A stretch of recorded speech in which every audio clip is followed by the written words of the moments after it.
Et oui, évidemment. Alors Brigitte Millot est avec nous parce qu'on parle du changement d'heure. Alors vous voyez, par exemple, il y a ma fille que je salue d'ailleurs, qui m'écoute et qui dit l'argument d'aller à l'école dans le noir en hiver, on s'en fiche. Qu'ils aillent dans le noir ou qu'ils rentrent dans le noir, c'est pareil. L'heure d'été au moins, tu profites du soleil en rentrant chez toi, me dit-elle. Bravo. Pensez à ceux qui finissent à 19h, ils vont enfin avoir du soleil en rentrant. Je suis complètement aligné sur votre fille. Bah et oui. c'est pas la première fois. Oui, soyez alignés. C'est limite. De ma fille. Si c'est possible. Comment? C'est limite. Mais je salue Lou, elle nous écoute régulièrement. Bon, on a un auditeur. Alors, un auditeur, je rappelle, c'est quelqu'un qui appelle au standard. Et... Parce que la dernière fois qu'on en a eu un, je crois que ça fait Pompidou était président de la République. Parce que je ne sais pas pourquoi les auditeurs ne veulent plus nous appeler. J'espère qu'il y a encore des auditeurs qui nous écoutent. Donc, en tout cas, nous sommes avec Jean-Pierre. Jean-Pierre, bonjour. Oui, bonjour Monsieur Pro. Vous nous appelez d'où, Jean-Pierre? Je vous appelle de la Creuse. Ah, écoutez, vous êtes, c'est bien. Est-ce que vous vous levez tôt le matin? Oui, je vous regarde tous les matins sur CNews. Alors, manifestement, on est sourd dans la Creuse. Puisque la question, c'était est-ce que vous vous levez tôt le matin? Parce que c'est ça qui change tout.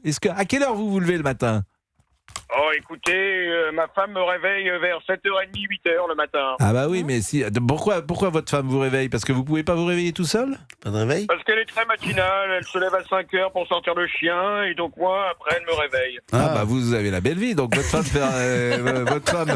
se lève, sort le chien, fait le ménage et vous dormez. Et si vous n'avez pas de chien, vous ne vous réveillez pas, quoi. On se plaint pas, on se plaint pas. Et qu'est-ce que vous faites dans la vie, Jean-Pierre? Écoutez, je suis retraité depuis peu, j'étais cheminot. Donc là, vous étiez à 55 ans. Vous étiez habitué à des horaires stricts, bien évidemment, parce que les trains doivent partir à l'heure. Oui, mais bon, il y a une grande flexibilité, vous savez, dans le métier.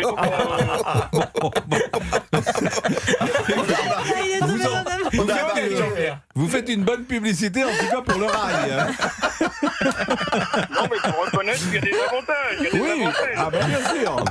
Bon, qu'est-ce qu'il fait ton papa? Il est à la SNCF et ta maman, elle travaille pas non plus. Non, c'est une blague, bien sûr. Bon, et est-ce que vous êtes pour ou contre les changements d'heure?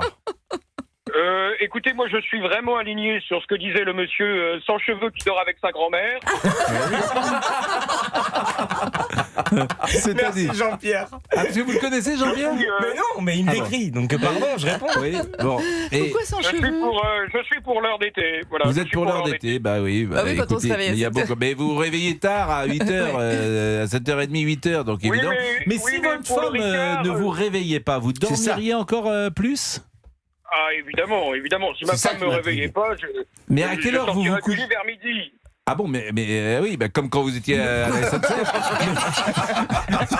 Là, en fait, depuis que vous êtes enceinte, vous dormez un peu moins. Vous faites du rap. Bon, et dites-moi, mais vous couchez à quelle heure le soir? Je me couche à 23h dès que j'ai terminé de regarder Gauthier Lebray le soir, que je trouve formidable. D'accord. Et de 23h, vous pourriez tous les jours, si votre femme ne vous réveille pas à 7h30 midi, mais vous êtes un gros dormeur, dites-moi. Écoutez, à 55 ans, j'aime bien dormir. Oui, Donc 55 ans, vous êtes déjà en retraite, ça doit être sympa de travailler avec vous. Il dynamise l'équipe. Et d'ailleurs, monsieur Pro. Oui, je vous en prie, Jean-Pierre. Vous vous moquez de moi? Pas du tout. Je voulais vous appeler pour vous dire que j'étais très choqué qu'au début de votre émission, vous expliquiez que Gauthier Lebray était un fainéant parce qu'il ne travaillait que du lundi au jeudi. J'ai pas dit ça, j'ai dit que la jeune génération, elle a un rapport vous parfois... avez un peu dit ça quand même. Oui, mais parce que je taquine, parce qu'il bosse beaucoup en plus. Il a 2 ou 3 émissions par jour, il se termine à 23h tous les soirs, c'est pas facile. Mais Qu'est-ce c'est... qu'il faut pas que je fasse pour que vous le disiez à l'antenne, cher Pascal? C'est bien. Il est bravo. Bien sûr. C'est Gauthier, vous avez compris? Bien sûr, je viens de comprendre effectivement que j'avais pas reconnu sa voix. Il n'a pas très bien pris Gauthier là. C'était le but. Mais non, mais évidemment que je le... Mais vous voyez Il n'aime bien... pas se faire avoir, regardez. C'est vrai qu'il avait une voix de. Mais Il avait une voix- je trouvais que c'était bien réussi. Gauthier, vous êtes meilleur dans la Creuse. Hein. Ouais. Mais là, et là, vous êtes avec votre ami Torres. Exactement, je suis avec mon ami Torres qui conduit actuellement. Ah mais je trouve que vous avez une super voix là et Il avait franchement une c'était super voix, crédible et puis au-delà de ça je trouve que vous avez bien joué le cheminot. Je trouve que- Il joue mieux le cheminot. Il joue mieux le cheminot que le présentateur, je trouve. Ah non mais J'ai revu La Bête Humaine avec Jean Gabin juste avant, c'est pour ça. non mais je vous trouve très bon. Non, mais c'est je vrai, trouve il qu'il y nous a avait une eu, hein. psychologie Ah, moi. il nous a eu, Il nous a eu, il Voilà, avait une c'est- rigidité. Ouais, une rigidité Ça en un dit peu long. commune. Ça en Et, dit non mais ça. Très bon ça en acteur, dit- hein. ça en Ça en dit long dit- sur la Bon personne. acteur, Très hein. bon C'est un acteur. vrai oui, personnage. ça en dit long sur votre duplicité. Ça en dit long sur votre capacité. Là, ça en dit long sur votre capacité. Là, je vais me méfier désormais. Non, mais c'était bien. Non, c'était bien. Et vous êtes avec Torres, donc, désormais. Je suis avec Torres, absolument. Bon, et qu'est-ce que vous allez faire tous les deux? Qu'est-ce que vous allez faire tous les deux dans la Nous Creuse? sommes invités par des amis dans une ville qui s'appelle Loches. Loche. Bah, écoutez, et qu'est-ce que vous avez fait de votre épouse et du petit Marcel? Qu'est-ce que vous avez fait du petit Marcel et de votre épouse? Ils sont derrière nous parce qu'ils sont dans la voiture également. Ah oui, donc vous avez Torres, il est devant et la femme derrière. C'est bien, c'est à l'ancienne, quoi. Oh C'est un grand féministe. Torres, il conduit. Non, ah non, mais c'est bien. Torres, il conduit. Et Donc, vous, il vous est êtes forcément où? devant. Ah oui, parce que vous, évidemment, lui, il n'a jamais passé le permis. Il a une casquette. Torres a mis sa casquette. C'est un chauffeur. Et en plus, vous tyrannisez ce pauvre Torres pour qu'il conduise.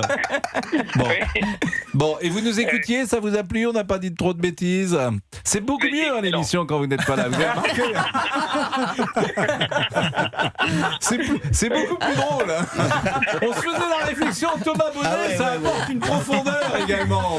Un peu de réflexion à l'émission. Elle coûte moins cher, la fiche de production est plus basse.